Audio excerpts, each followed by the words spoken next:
I was wondering if you noticed that the wooden statue was boarded up this week, and if you No. okay, oh, I park in 4, all right. not 7. So I didn't notice. When did they do it? You know why, right? Yeah, I come from a crosstown rival situation. So used to be Oscar's statue. They have to board it up. I don't think they did. I think they guarded it. Okay. Yeah, it was like a guard, they guarded it type of situation. An excuse to eat pizza and drink beer and sit outside all night for college kids, right? As if they need one. That's a good job. Yeah, exactly. It's a good college job. You've been recruiting the students pretty actively. Have you been happy with the reception, the turnout among the students? Yeah, I just, this day and the students have been they were great at the UNLV game. And even the smaller contingents that we've had, they've been loud. Some of my friends here told me they were hilariously funny the other night against Southern Utah. Something about when a guy fouled out. Oh yeah. They said it was great. It was like pure entertainment. Well, my daughter told me all about it. She was more into that than the game. So yeah, I think it's hard. It's just hard. College basketball, we have an identity crisis because we start so early.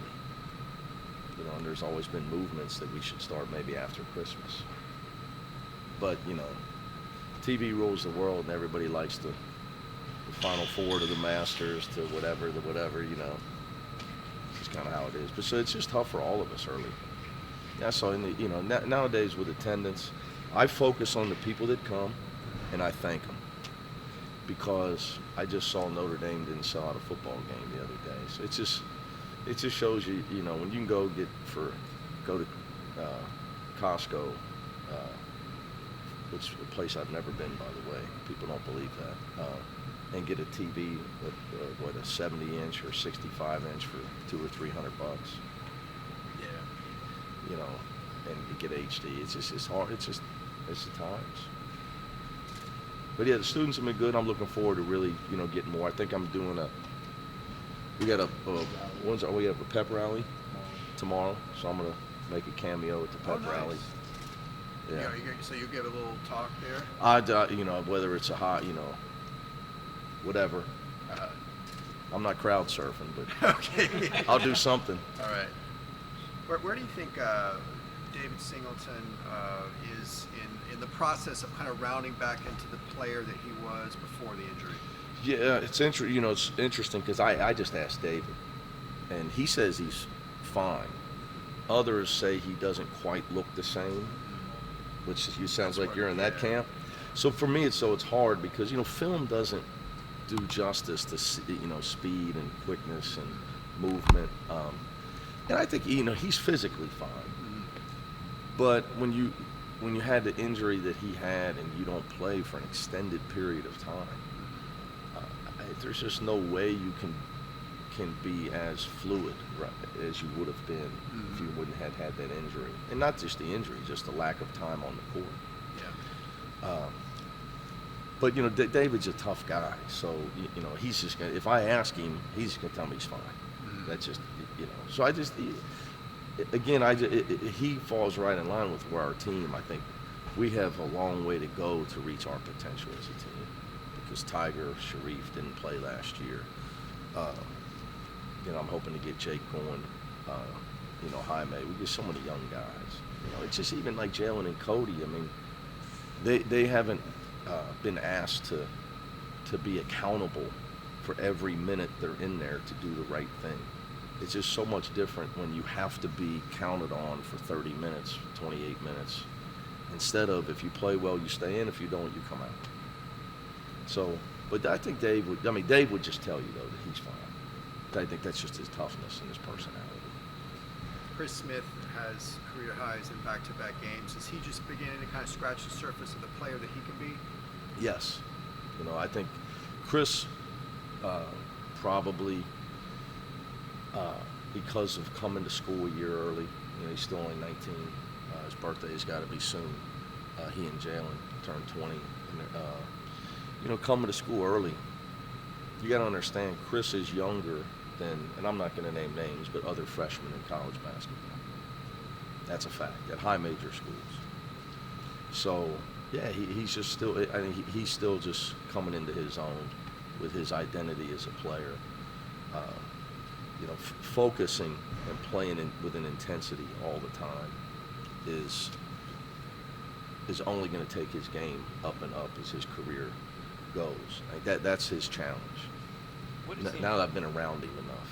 What has he improved on the most since you've been here? Just, I think, giving consistent effort. But that would be our whole team. I think in my first year, I would love to win and love to win big, but we have to learn how championship programs compete. You have to. There's a standard of operation at all championship organizations, sports, business, whatever. And for Chris, no different. How he has to compete all the time. Can't be an enigma. Potentials for 10th graders. You can't have the word, when you're a junior in college, you can't have the word potential attached to you anymore. So, in the way, it's just a process, and it's my job and my staff. It's our job to get guys adjusted to where we have a competitive spirit about us for 40 minutes every night. But it starts in the way we train, the way we practice, all of that. So, his progress has been noted. You said something about career highs, so yeah. Obviously I watch the films, and there's audio, so you can get used to that. So we had 3 guys already with career highs this year. Jalen, Chris, and obviously all the freshmen. Cody. Cody. There'll be more to come. Oh, yeah, there'll be more to come. So obviously the freshmen. So it could be a record where we have a team that has 8 or 9 guys or 10 guys, even Prince, with their career high in a season. That's just the situation we're in. We lost, 2 guys that could really score the ball, and it's everybody's getting more opportunity on this team. You got 3 guys that I would kind of describe as having, the way I would put it, is loose dribbles, like Jules, Chris, and maybe Prince. Tiger even had one. My biggest point of contention would be our turnovers. Okay. So, Chris is tall. He had a situation where he over dribbled. We've got to let Tiger do what he does. Everybody else has got to learn how to go straight to the rim. Our term would be, certain guys can dance with the ball. James Harden, that type of, yo-yo the ball, dance with the ball. Tiger's our only guy that can do it. The rest of our guys need to have effective dribbles. And again, but I put it's my job to teach them that. We have got to change our assist to turnover ratio as a team. That's my number one focus right now, by far. If you were to say to me, you were at Cincinnati 13 years, and in your 5th year you went to the NCAA tournament, you went to 9 straight. So obviously when it happened, I looked, okay, what changed? What changed?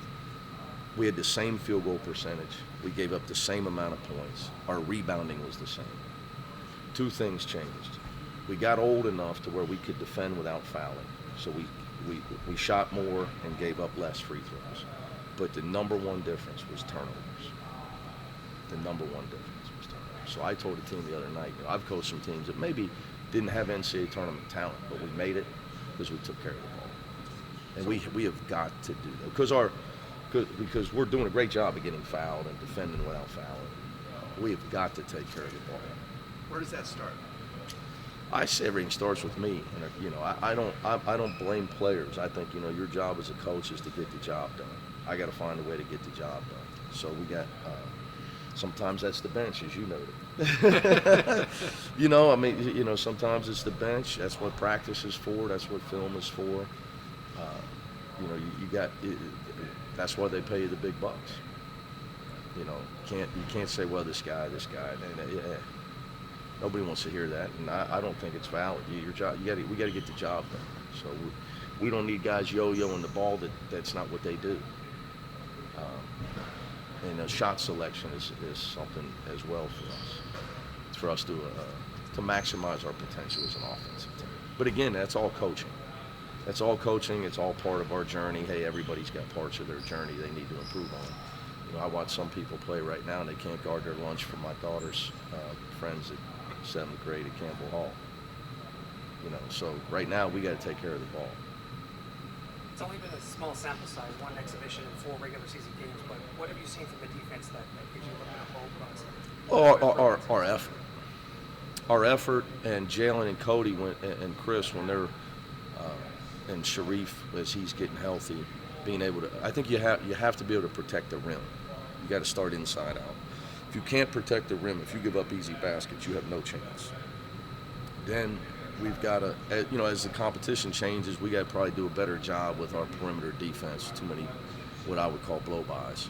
We're just, you know, we block, and when you block 9 shots, it's a good thing, but it's a bad thing because why did you have to block 9? Why are they at the rim all the time? So that's an issue. I think we got to improve our stance on the ball. We get beat too much off the dribble, but our effort is there, and the guys are trying to be disruptive on the defensive end. Defense is all try. It's 80% try, 20% mental. So because there's strategy involved, right? I got to know what you do well, what you don't do well. But if I don't care, I'm not going to know if you're right-handed. Or you can shoot, you can't shoot. It's all try, and then you got to throw in the playing smart part. You mentioned wanting to get Jake involved a little more. Yeah. Do you think the rotation will continue to be fluid, or do you expect it to get a little more concrete as the season goes on? Well, you never know, guys in and out. Like I said, Reef threw us off when he got injured. I think that Jake's got to get out there. I just got to get him in the game. That's on me, not him. He had a little toe injury that threw him off for a few days, when he's a shooter and he was pushing off, so it was a little bit of a problem for him. But rotation's tough, But I'm a big believer. I love being able to play all your guys. They're on scholarship for a reason. I think the more guys you can play, then you never have to play tired guys. Like right now, Tiger's minutes are way too high. He can't play as many minutes as he's averaged almost 34. He'll play better in less minutes. His defense is suffering because I have him out there when he's tired. I'm letting him get fatigued, and I have to quit doing that. That's on us as a staff.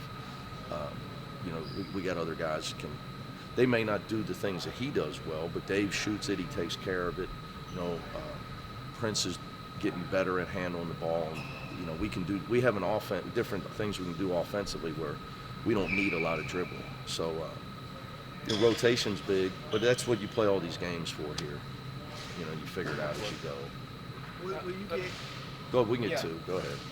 I wanted to ask, for the first 12-some minutes in Southern Utah, you held They had 6 points. 6 points and shooting from the floor at 13%. Yeah, it was pretty great display of defense by us. How do you continue to get that for a whole 40 That's minutes? the key. Young teams struggle to sustain effort and focus. Haven't done this a long time.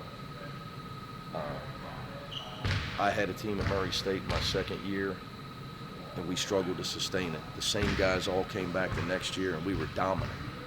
We were dominant. We lost to North Carolina in the last seconds in the NCAA tournament. Tyler Hansbrough hit an unbelievable jump hook, and we missed a wide-open 3 to win. But we could sustain it because we were older. So we just got a lot of guys that haven't played this many minutes, which goes back to the rotation question, where we could alleviate if we can not have tired guys on the floor. We don't have guys that are grizzled vets that are used to playing 34 minutes. I was at Cincinnati, man. Sean Kilpatrick, I rest him 4 minutes a game is all he needed. But that was his 5th year.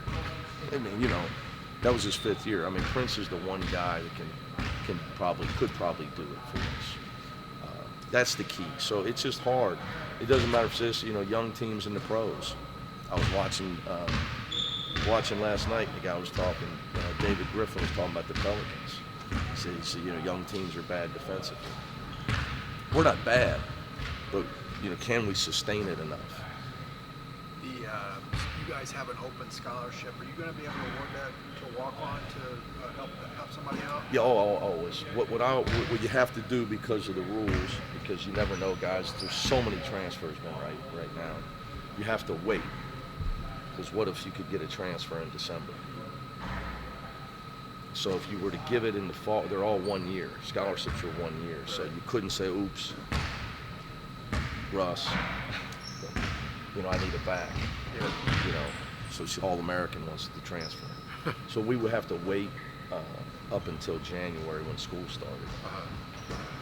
But the plan is to do that. If you don't have anybody. You would always do that. I'm sure, I don't know if the athletic department's going to be happy about me spending their money, but that's going to be my plan. All right, guys, Thank thanks. you.